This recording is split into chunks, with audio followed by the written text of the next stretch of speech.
Say hello to Stuart Jackson, 74-year-old dude. If you've ever been to the North Beach area of San Francisco, maybe you saw him. He'd hang around, he would draw sketches, maybe you'd throw him a couple bucks for drawing a picture of you or your girlfriend or whatever sex your significant other happens to be. I mean, the North Beach, that's famous, used to be famous anyway. All the beatniks were there. Jack Kerouac, Allen Ginsberg, City Lights Bookstore, Lawrence Ferlinghetti. Then it became the hangout for all the hippies, you know, free love, I don't know, Jefferson Airplane, you name it. It all went through North Beach. Now it's where all the high techies live, and everybody's all pissed off that they're buying all the stuff up. But all these little kids walking around making 150, 200, 300 grand a year, writing software programs, all is well, except for one little fly in the ointment. Street crime is up. Here's the latest victim. Stuart Jackson was at a bus stop.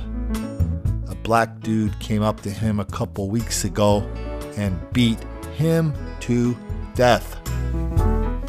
Yeah, the papers have to remind us it was unprovoked. When I talk about the greatest lie of our generation, of course I'm talking about the hoax of black victimization.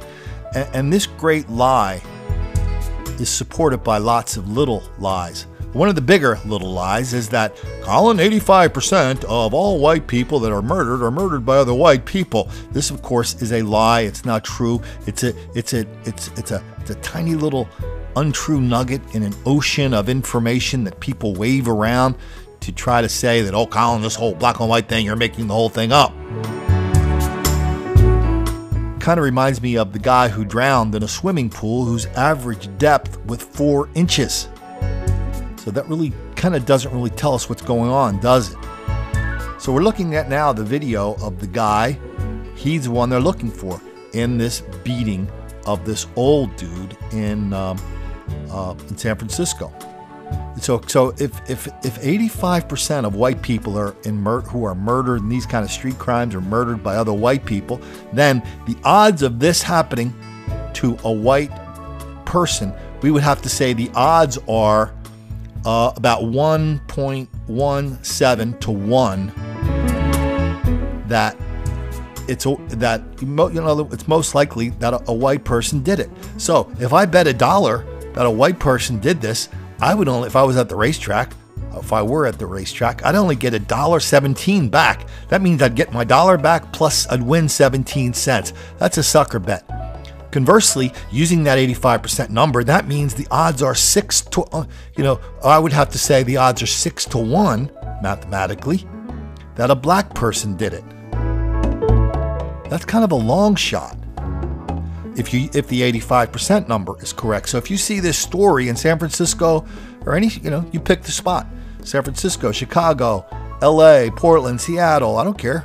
Detroit, well, forget Detroit, that's too easy. Baltimore, Camden, Wilmington, Washington, Philly, New York, Boston, lots and lots of cities in between.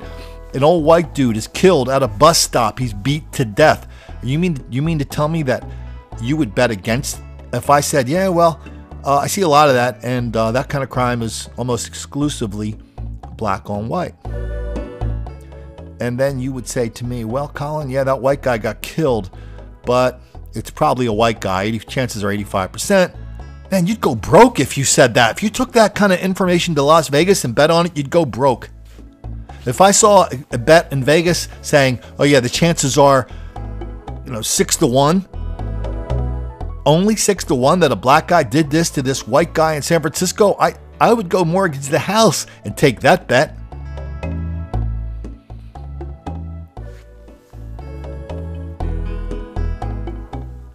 This isn't the only black on white unprovoked assault we've seen lately.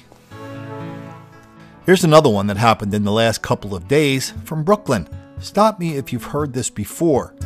A Jewish guy, a guy dressed like an Orthodox Jewish person on the streets of Brooklyn, was attacked by a black person. Papers love to say for no apparent reason, but the reason is apparent. Jewish people are targets of black people in New York City.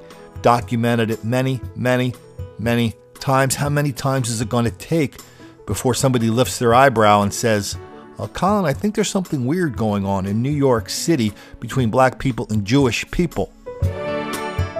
That's easy to find, by the way.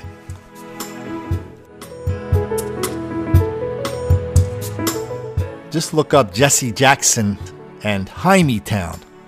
Tell me what you see. Maybe you already know. Maybe you know that's why we're doing these videos. That's why I wrote Don't Make the Black Kids Angry, to expose the greatest lie of our generation, the hoax of black victimization, that black people are relentless victims of relentless white racism all the time, everywhere. That explains everything. How many times have you read that story? I saw one the other day from Temple University, where the students from the Black Studies Department at Temple were doing a TV report that was actually broadcast on the local cable channel. I'll have a video on that coming out in a couple days, where she's talking about, yeah, we do a lot of stuff here at Temple. We have the Black Studies, we have this, we have that. But you know what? Somebody put up an anonymous tweet the other day. That means we are the victims of relentless white racism all the time, everywhere. That explains everything, especially why white people at Temple are always picking on us when the opposite is true. Temple's one of those urban universities. It's smack dab in the middle of an ocean of black people in North Philadelphia, one of the most dangerous neighborhoods in America. Temple is like a medium-sized college, but it has the largest private police force of any college in America. There's a reason for that. On and off campus, Temple kids are targets because they're such soft targets of opportunity for black violence and crime. It's not just crime, it's harassment, violent and threats of violence, and out animosity. How many meetings on gentrification have they held in the neighborhood around Temple? And guess what? When they have these meetings in Philadelphia, New York, San Francisco, Oakland, Washington, Baltimore, they're not looking over their shoulder. They're not darting their eyes from side to side, wondering if anyone's going to hear them. They're saying, no, we don't want white people in this neighborhood. Spike Lee did it at the YMCA last year. I wrote about it in Don't Make the Black Kids Angry. He wasn't shy about coming out and saying, no, we don't want white people there. Nope, don't want them. That's why I want you to share this video. Like it. Subscribe to this channel. Read Don't Make the Black Kids Angry. Pass that around. There's something very, very wrong going on in this country right now. And way too many people are ignoring, denying, condoning, excusing, encouraging, even lying about it. That's what we're going to stop. This is Colin Flaherty reminding you, if you're in San Francisco, or if you're in New York, or if you're near Temple University in Philadelphia, please remember one thing. Don't make the black kids angry.